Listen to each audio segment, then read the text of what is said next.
Hello crafty friends, it's Donna here, and I have a set of 4 cards for you today that use one stencil in 4 different ways.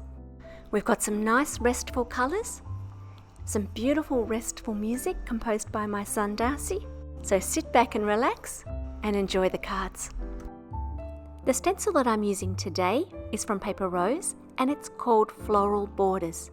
Perhaps you've got something like this in your stash. I'm going to be doing lots of masking today, and I will use post-it tape for most of that, but also I'll be using some washi tape, which breeds in my drawers at home. To begin with, I've masked off an area in the middle of this card, and I'm going to be blending up and down from that masked off area.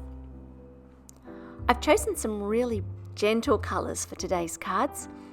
I was just in the mood for something soft and restful, but I think these would look equally fabulous in hot pink or rainbow colours.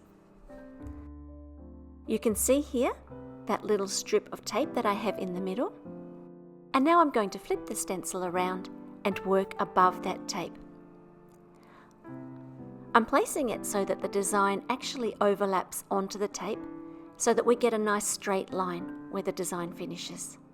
And I'm blending over the whole design in the lighter colour and then just coming in closer to the middle with the darker colour.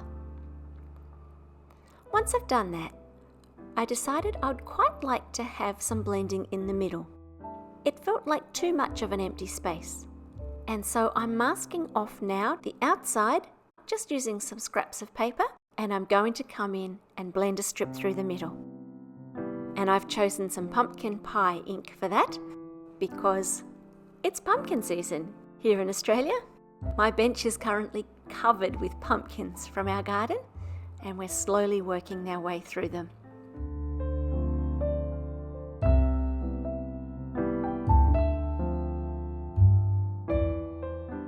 The stamp I'm going to use is this Happy Birthday, which comes in a couple of parts, and I'm going to be stamping this in 2 separate layers to get a nice dark, shiny sentiment.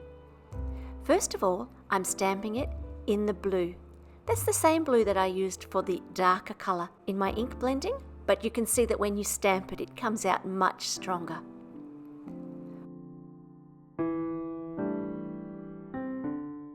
Once I've done that and the ink is dry, I'm brushing over with my powder tool, and then, without moving the stamp in my stamping platform, I'm going to restamp in the same place with clear sticky ink. I'm using Versamark. Then I'm going to sprinkle on some clear embossing powder and heat set that. It gives the sentiment a little bit of dimension and a whole lot of shine. I'll see if I can get a photo when I finish this card to show you exactly how that looks. Once that was stamped, I decided that more was more. And so I'm going back in with some more orange. I think that's one of the superpowers of ink blending. You really can start light and keep going until you're happy. You don't need to make a decision right at the start. I'm going to construct this card really simply. I'll cut it with a stitched border rectangle, layer it up on some craft cardstock, and add a couple of dots. Let's look at another idea for using this stencil. Because the images are in such beautiful lines, I've decided to use that for my advantage, and I'm putting that stencil down at an angle on the card and ink blending that.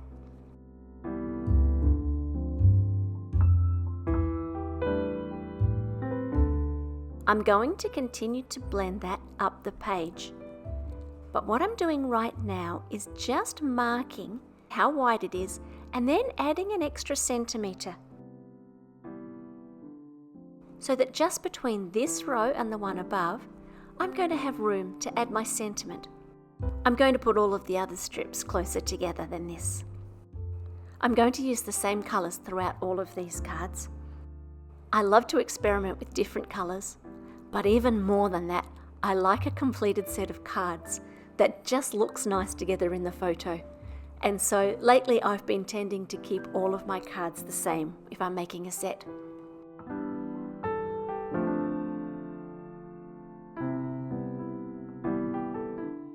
I'm going to use this Happy Birthday Thanks stamp for my sentiment and heat emboss that onto some craft paper.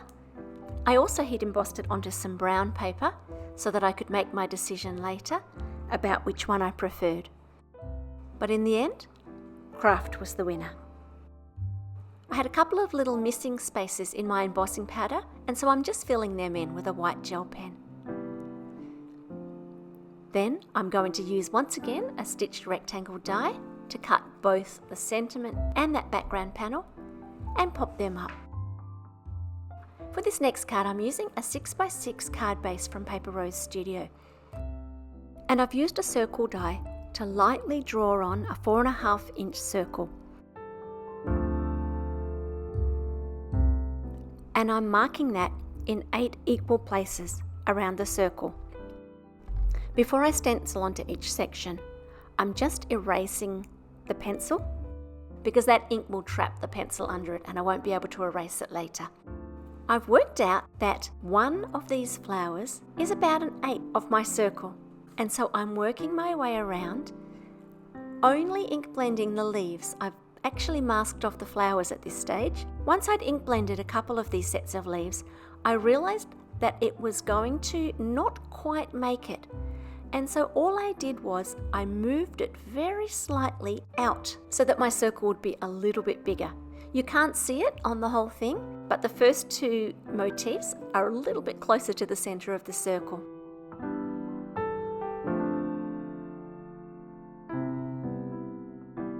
Once I've finished with the leaves, I'm going back in to do the flowers.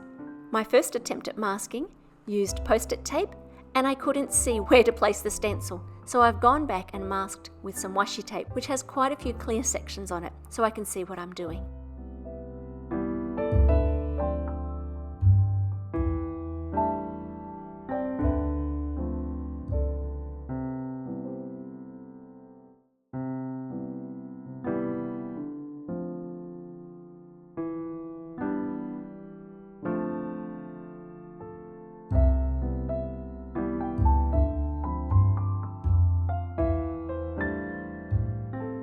This sentiment comes from the big black and white sentiment sheets, and I've cut that out with a circle die.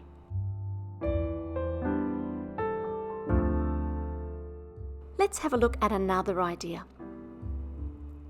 This time I'm going to blend just one of the lines from this stencil, and I'm blending it in 2 inks. I've got that grey blue and the pink. I know that when they meet in the middle, they should form some kind of dusty purple. And then once I've done that, I'm going to then go around the outside of not everything, but most of the bigger elements with a gold pen. The areas are quite small, and so it's not too hard to keep a steady hand. I'm not doing the tiny, tiny little strips, but I am adding some little dots and extra elements just for a bit of fun. When I've done that, I'm going to draw some gold lines.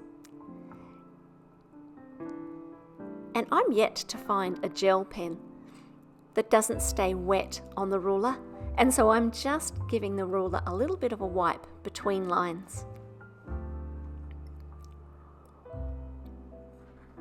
I really like the way the gold plays with these 2 colours. I'm going to use that same Happy Birthday Thanks stamp, only this time I'll choose the thanks.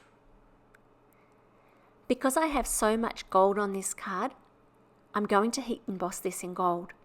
And I'm especially careful to use my powder tool when my embossing colour is not clear or white, because I know that any little speck is going to show up.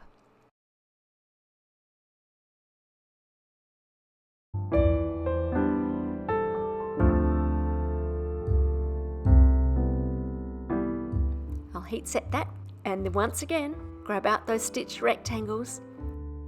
I'm sure you can spot a pattern by now. Those of you who have been following me for a long time know about my love of stitched rectangle dies. But for those who are new to the channel, welcome to my world of stitched rectangles. That's the last of the cards for today.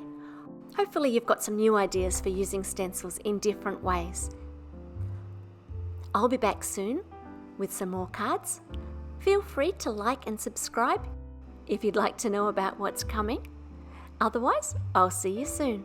Bye for now.